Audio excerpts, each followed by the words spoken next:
so if somebody wanted to do this and they aren't a coder, would they just go to ChatGPT and be like, help me? Yeah. Wow.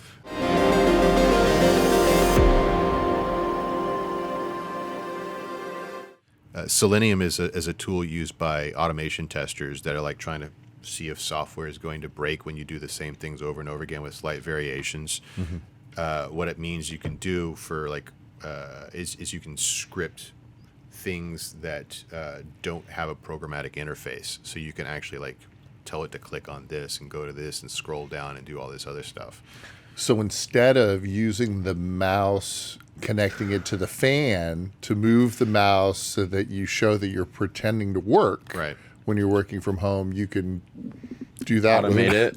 Yeah. It's a good use case right there. I'm going to keep that one in my back pocket. I'm just saying. Yeah. Not that it's ever happened to me, but I know people. So Right. is this related to like what they're talking about? I've seen like this term called agents or right? So it's basically like an autonomous AI that you program and it can do various tasks by itself. So the interesting thing about AGPT is the way in which it executes stuff is it will you type it in plain English like you would with ChatGPT or any of the other LLMs, and you say like I want to have a comprehensive, like the one that's running in the other room right now.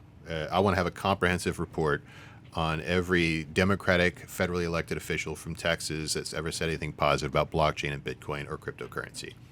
And so, Which is actually running right now as we speak. yeah, by right the now, way. and it's going to probably run for about 6 or 7 hours, because instead of just jumping out into the web and start downloading stuff, it's got to write the software that jumps out into the web. And so, what it does is it says, okay, make sure I've understand the requirements well, and so it writes a project document and a bunch of to-dos. And then you give it like some you give it like a little bit of rope. You say, okay, for the next 5 or 6 decisions, you're autonomous, but I'm going to verify. I'm just telling him to write this down. I'm going to verify the next 5 or 6 decisions, right? I'm going to go decision by decision. Right. And then it'll get, okay, so, and then, but what it has to do once you've kind of gotten that project plan done is it's got to write software that goes out and crawls the web. It's got to find those databases where every list of every federally elected senator and representative exists, and then write filters for all those things. So it's writing the Python code to do the research.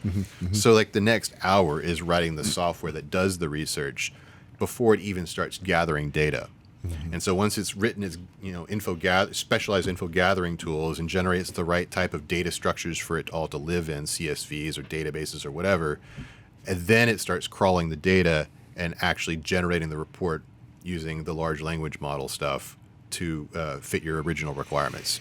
So basically, you can set this up. You don't need to have coding experience. It helps if you do, but you don't need it, no.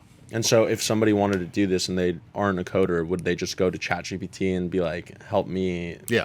Wow. But That's like interesting. so this is early alpha stuff, right? Yeah. So when I say you need to be a coder, that's because the software is going to break and you're going to have to fix it. Right. But like in like 3 months, you probably won't need to be a coder to use this. Yeah. Yeah, so that use case that you just came up with just made me go down a quick mental rabbit hole that makes me want to vomit a little bit right now. Well, I want to track anything that I've ever said or done that's actually trackable. Wow, that's interesting. I'm sure you could do that. Talk about a recipe for blackmail. Holy moly. Wow. No bueno. It's pretty scary to think about like all the capabilities now with AI and what's going to come in the future. It's almost like we're So just to make that a little bit scarier for you, by the way. Oh, wait, let me take a breather and let me take a step back. Okay, yeah. Okay, go ahead. Take a step back and say, I'm not innocent. Like I'm not a pure person. So, Right, so you will pure find something blood. on me. You're originally thinking it's just going to crawl text databases, but no. I had Auto GPT over the weekend write some software that goes out to YouTube, downloads the video, converts it to MP3, generates a language, like a transcript of that, and then summarizes it with bullet points and speaker bios. So even if what you said is hidden in a podcast or a video, it's not safe from Auto GPT. wow.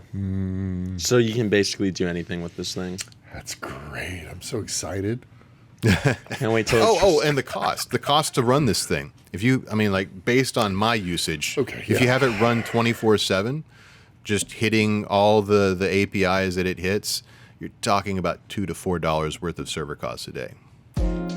Hey, is this level? I think the framing. There we are. Hey, if you like that video, check out more. We got some over here, some over here, some over there. Check the description. Make sure you like, subscribe, and we'll see you next time.